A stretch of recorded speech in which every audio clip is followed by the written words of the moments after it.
You're listening to Audiology. Support our work on Patreon and be sure to submit your requests for topics in the comments below.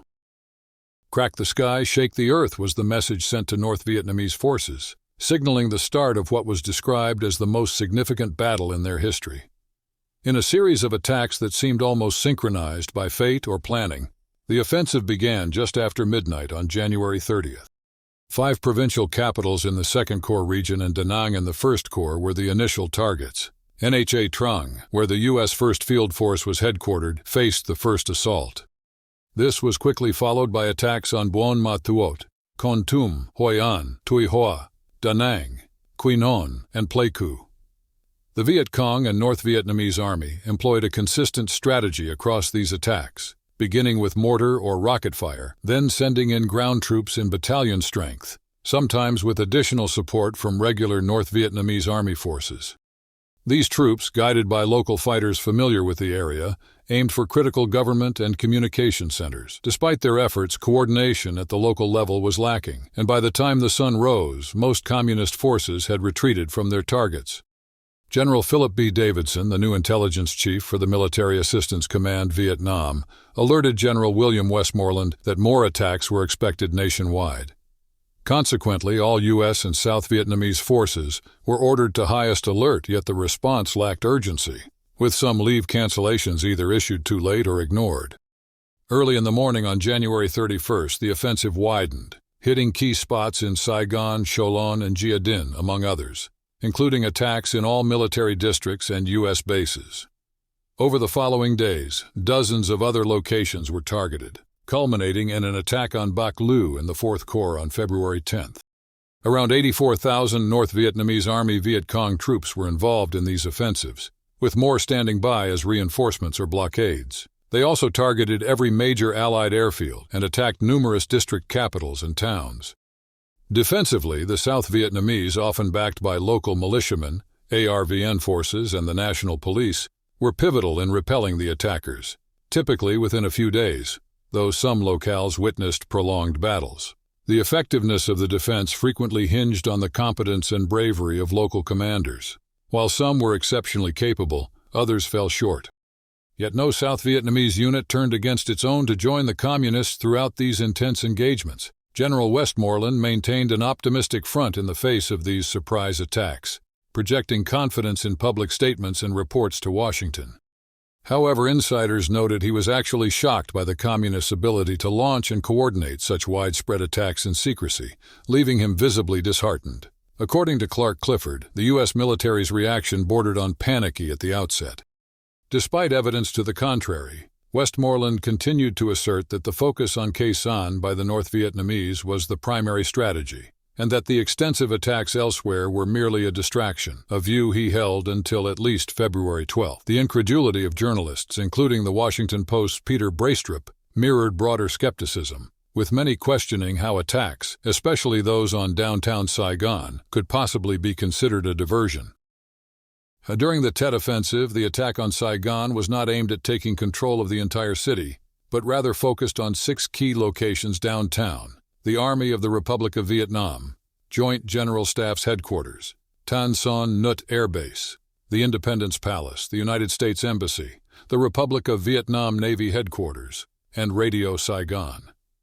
Additionally, in and around Saigon, 10 Viet Cong battalions targeted the Central Police Station, along with the Artillery and Armored Command headquarters in Go Vap. The strategy was to hold these positions for 48 hours until reinforcements could arrive. The defense of the capital military district was primarily the responsibility of the South Vietnamese, initially assisted by 8 Army of the Republic of Vietnam infantry battalions and local police.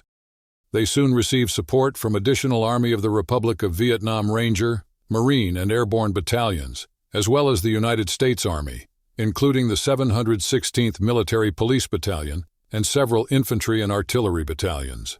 One detailed episode involves the attack on the Armored Command and Artillery Command, where the People's Army of Vietnam hoped to use tanks and artillery, which turned out to be unavailable. The capture of Radio Saigon was especially symbolic. Attackers brought a tape of Ho Chi Minh announcing Saigon's liberation, but failed to broadcast it due to cut audio lines. The United States Embassy was another major target. A 19-man sapper team breached its wall, but could not infiltrate the building itself, ending with the loss of 5 United States personnel after a 6-hour standoff. The Vietnamese Navy headquarters attack was marked by the quick reaction of the sentries and Navy security, aided by U.S. forces, which resulted in the defeat of the attackers after intense gunfire. Throughout Saigon, small Viet Cong squads targeted military and police officers, sometimes executing those on their blacklists. A poignant moment was the public execution of Viet Cong officer Nguyen Van Lem by General Nguyen Ngoc Loan. Captured on film, this act became an iconic image of the war, having a profound impact on American public opinion. Outside the city, the United States military base at Long Binh Post and Bien Hoa Air Base were attacked, along with other strategic locations. Despite intense fighting in places like the Cholon neighborhood, the assaults within Saigon were mostly repelled by dawn. A severe ambush on U.S. forces north of Tan Son Nhut Air Base resulted in a significant loss of life, but was noted for Specialist Nicholas J. Coutinho's valor, earning him a posthumous Medal of Honor.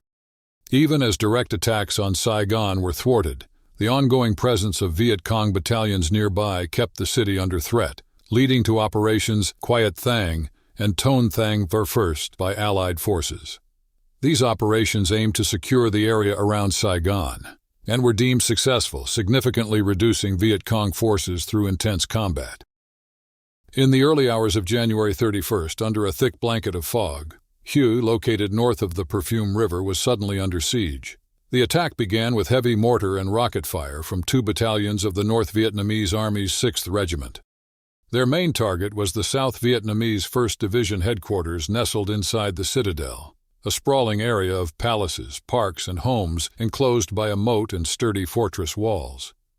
Despite being outnumbered, the South Vietnamese soldiers, under the leadership of General Ngo Quang Truong, managed a defense, but most of the citadel was overtaken by North Vietnamese troops.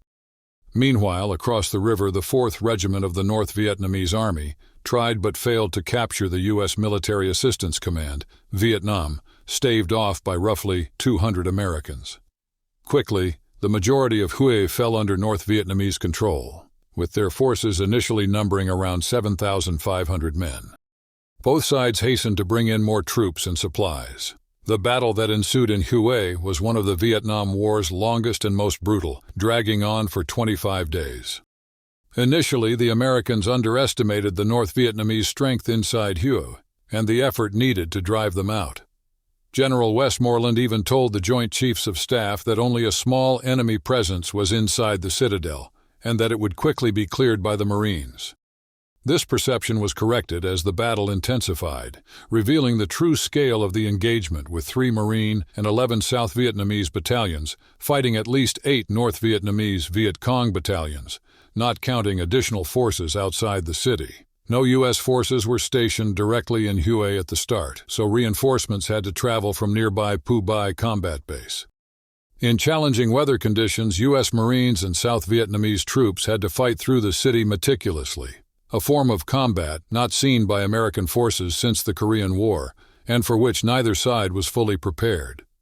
The historical and cultural value of Huế also made them hesitant to use air and artillery strikes.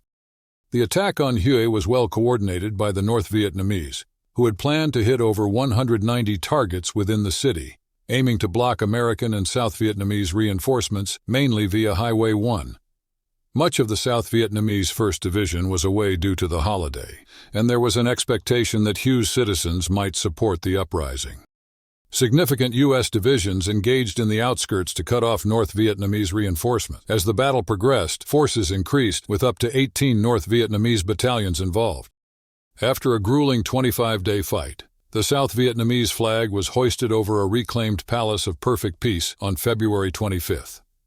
The toll was heavy. North Vietnamese casualties were estimated between 1,042 and 5,000 dead, with 89 captured. The U.S. suffered 216 deaths and 1,609 wounded, with South Vietnamese forces seeing 421 dead, over 2,100 wounded, and 31 missing. Civilian casualties were high, with more than 5,800 dead and 116,000 homeless, in a city that was nearly half destroyed. The aftermath was grim. marked by the discovery of mass graves containing the bodies of thousands of South Vietnamese civilians who had been executed or buried alive by the North Vietnamese under the pretext of re-education. Captured documents and witness testimony suggested these executions were systematic, aimed at eliminating those seen as opposed to communist control. General Truong and others believe these actions were intended to protect the identities of Viet Cong operatives within Huế. The true circumstances of these deaths may remain unclear, but evidence points to these being acts of execution by the North Vietnamese and Viet Cong forces. The conflict at Khe Sanh, launching on January 21st prior to other major offensives, aimed to either capture the position or serve as a distraction, pulling American focus and forces from populous areas in the lowlands, a strategy described as both plausible and easy to orchestrate. General Westmoreland saw the base's role as bait, drawing the North Vietnamese into a fight in a confined space where the U.S. could leverage its hefty artillery and air power to cause significant enemy losses in a sparsely populated area. Anticipating such a clash, by the end of 1967, the Military Assistance Command, Vietnam, had strategically positioned nearly half of its maneuver battalions in I Corps. Westmoreland, echoing sentiments widely reported in the American press, often drew parallels between the situation at Khe Sanh and the historic Battle of Dien Bien Phu, where French forces had experienced a devastating defeat at the hands of General Giap's Viet Minh. Given his awareness of Nguyen Chi Thanh affinity for large-scale operations, Westmoreland suspected a similar strategy was in play, albeit he was unaware of Thanh's passing.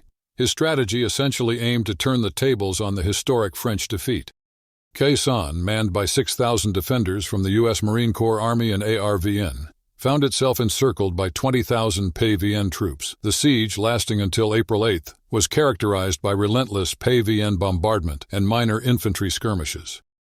Notably, a significant ground assault never materialized. The battle evolved into an artillery face-off supported by extensive U.S. airstrikes. By the siege's end, a staggering 39,179 tons of ordnance had been dropped in defense of Khe Sanh. With the base's overland resupply routes compromised and airborne supply missions threatened by intense anti-aircraft fire, innovative resupply tactics were adopted, including high-speed super gaggles and the low-altitude parachute extraction system method via C-130 Hercules aircraft, ensuring continuous resupply. As the Tet Offensive swung into full force, the Military Assistance Command, Vietnam, braced for a major attack on Khe Sanh that never came, despite broader conflict escalations across Saigon and other regions. Westmoreland maintained focus on Khe Sanh, even drafting a memo on February 1st urging caution against being distracted, indicative of his concern over Northern One Corps security. Ultimately, a substantial relief effort, Operation Pegasus, involving the 1st Cavalry Division, reached Khe Sanh by April 8th, finding PAVN forces withdrawing.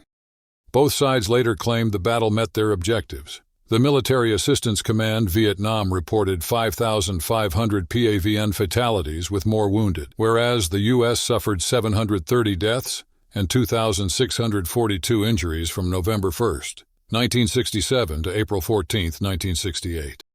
The base was decommissioned on July 5, 1968, reflecting a shift in its perceived strategic value. By the second week of February, except for continuing cleanup efforts in Hue and around Saigon, the initial rush of combat had mostly come to an end. The United States estimated that during the first phase of the offensive, from January 30th to April 8th, around 45,000 soldiers from the PVN or VC were killed and an unknown number were injured. For a long time, many believed this estimate was too high, since it suggested that over half the enemy forces were eliminated. However, Stanley Carnot said that when he was in Hanoi in 1981, this number was confirmed. General Westmoreland, on the other hand, put forth smaller figures, estimating that 32,000 PAVN troops were killed, and an additional 5,800 were captured during the same time frame. The South Vietnamese forces faced significant losses too, with 2,788 killed, 8,299 wounded, and 587 missing in action. The U.S. and its allies suffered 1,536 fatalities, 7,764 injuries, and 11 missing during this period.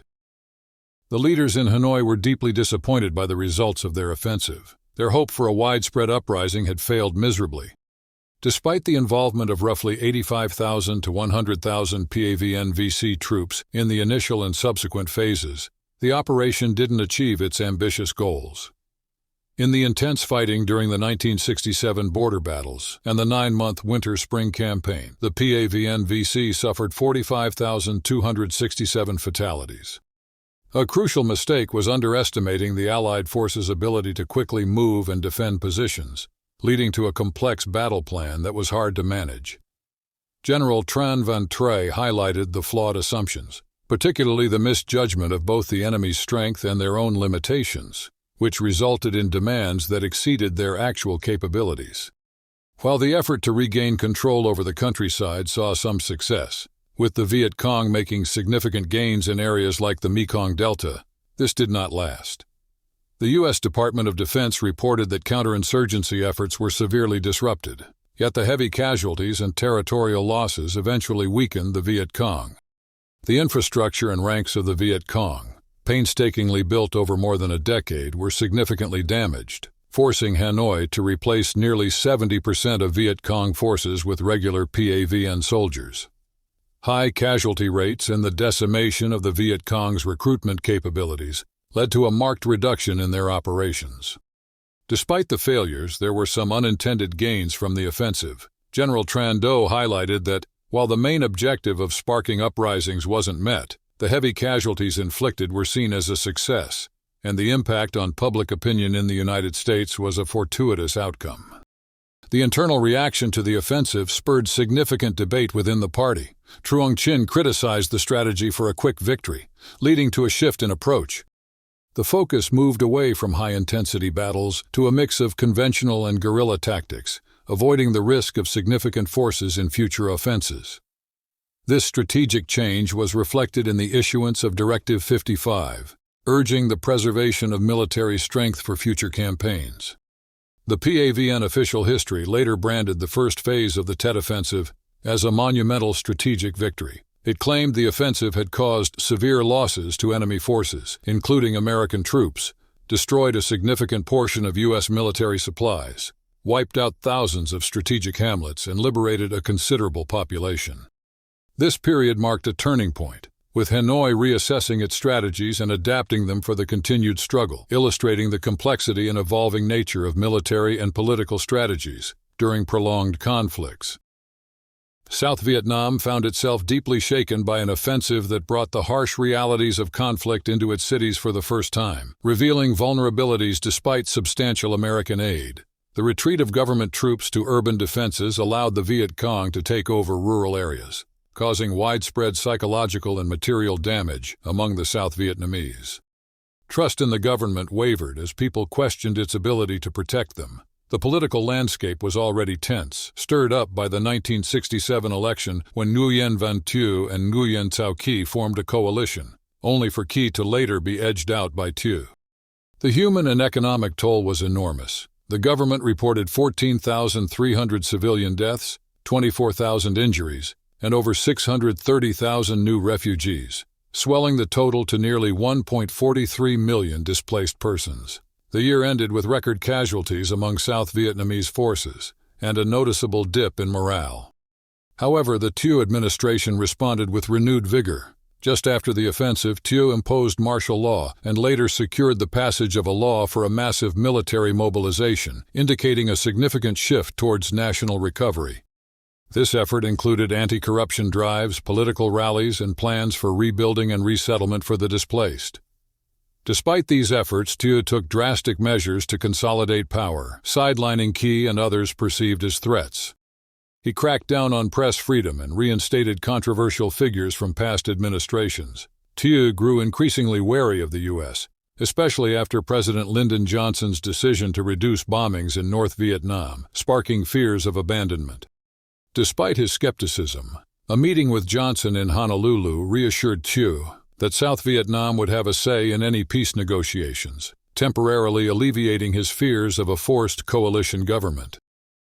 The Tet Offensive really shook things up for President Johnson's team, making it tougher for them to convince Americans they had handed the Communists a major setback. Before the offensive, the administration and the Pentagon had been quite optimistic. But that stance was heavily criticized after the offensive, making the gap between what the government said and what people believed, already significant in 1967, grow even bigger.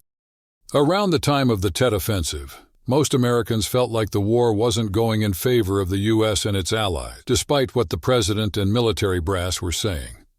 Even though the communist forces, known as the People's Army of Vietnam and Viet Cong, lost around 30,000 of their fighters in Tet, they didn't have trouble replacing them with new recruits from North Vietnam.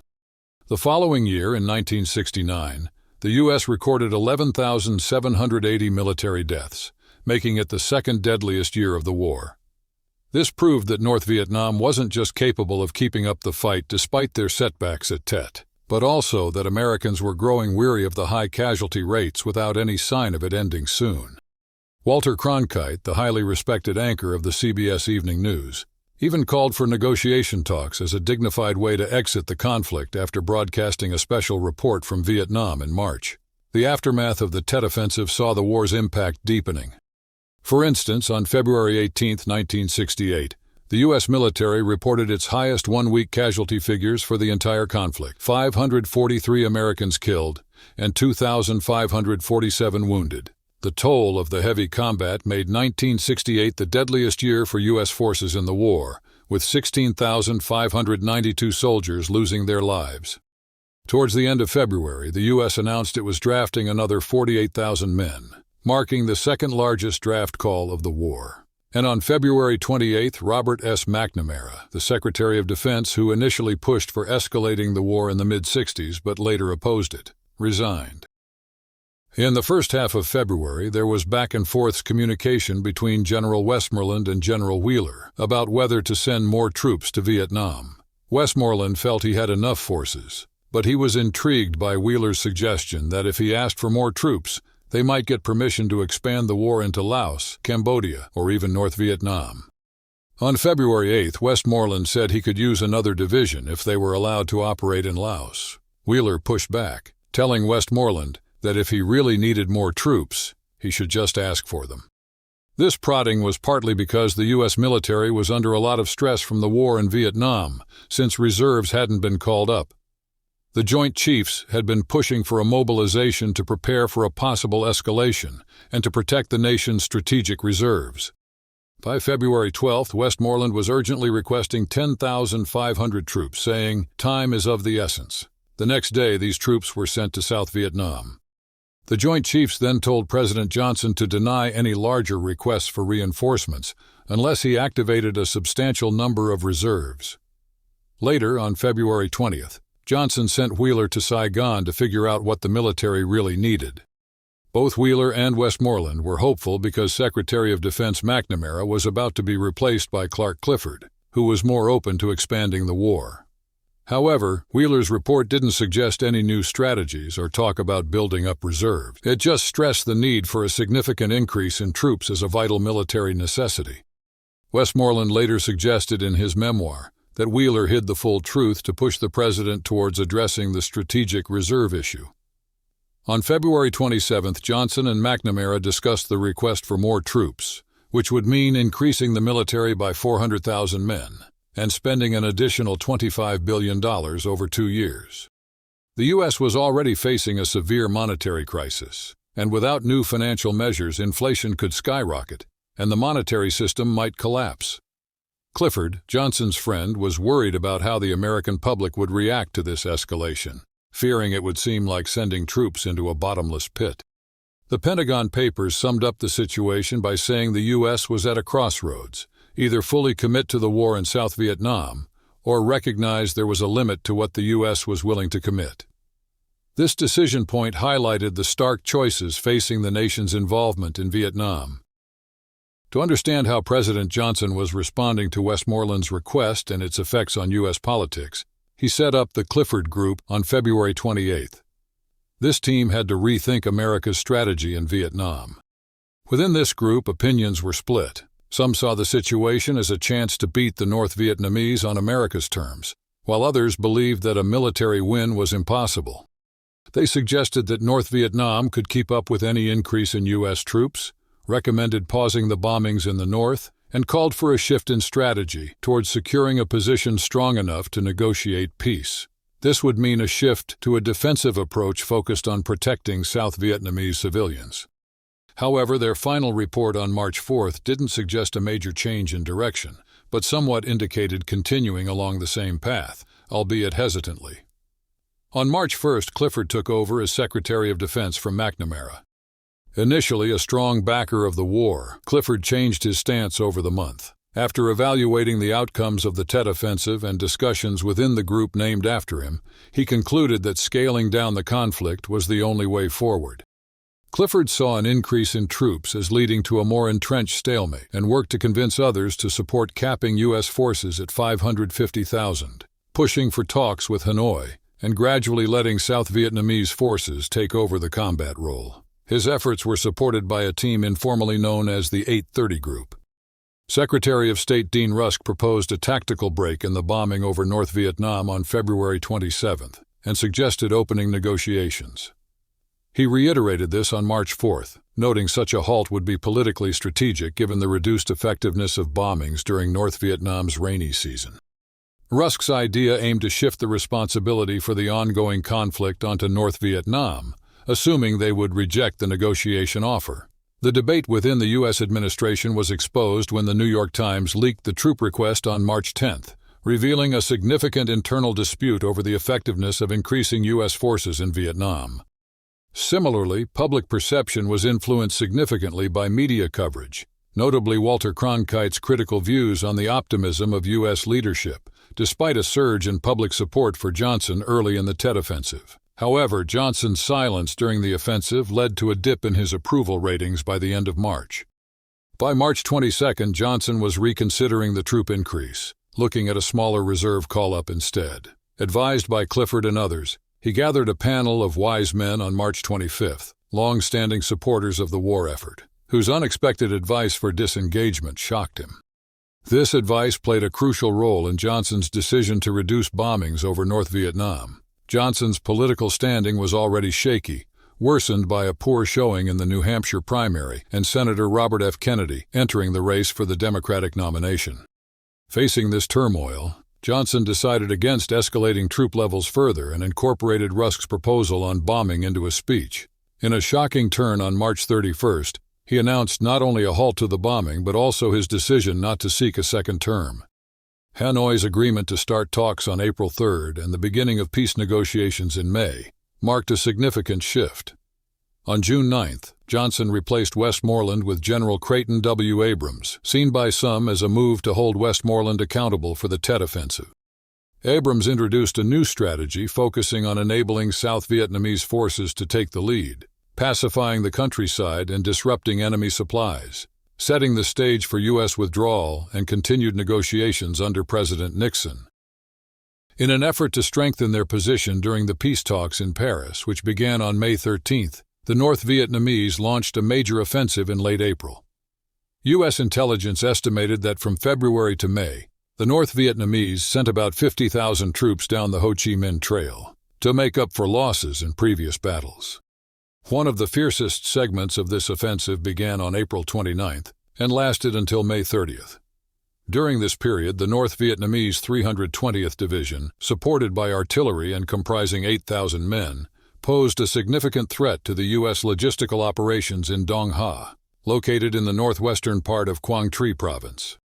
This confrontation, known as the Battle of Dai Do, saw intense fighting between the forces of North Vietnam and U.S. Marines, Army, and South Vietnamese troops, until the North Vietnamese eventually pulled back.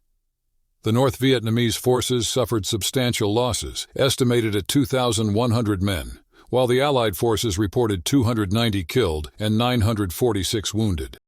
On the early morning of May 4th, North Vietnamese and Viet Cong units launched another significant attack, hitting 119 targets across South Vietnam, including Saigon, marking the second phase of their offensive. This attack, referred to as Mini-Tet by the South Vietnamese and Americans, didn't catch the Allies off guard as much as previous offensives, thanks to better intelligence. Despite the Allies' readiness, 13 Viet Cong battalions managed to breach defenses and caused chaos in the capital. Intense battles ensued in several locations, including Phu Lam and Tan Son Nhut.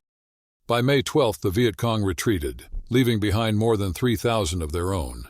Following these battles, U.S. forces faced another challenge in Quang Tinh Province when the North Vietnamese 2nd Division attacked Cam Duc, a key border surveillance camp.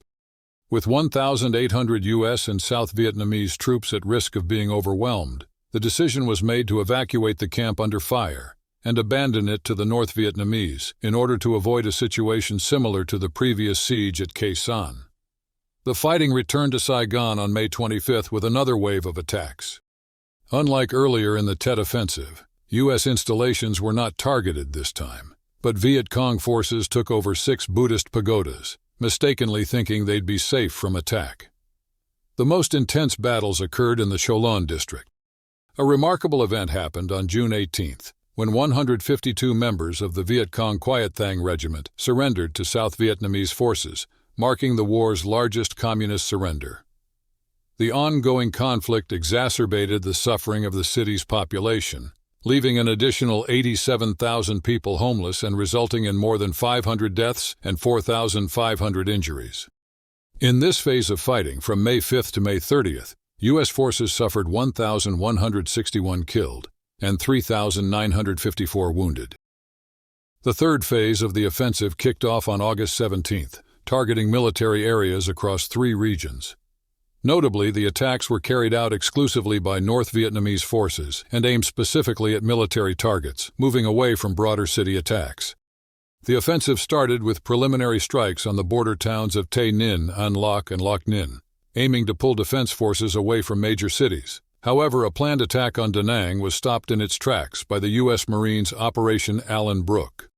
Moreover, intense pressure was put on the U.S. Special Forces camp at Bu Prang, located in Quang Duc Province near the Cambodian border.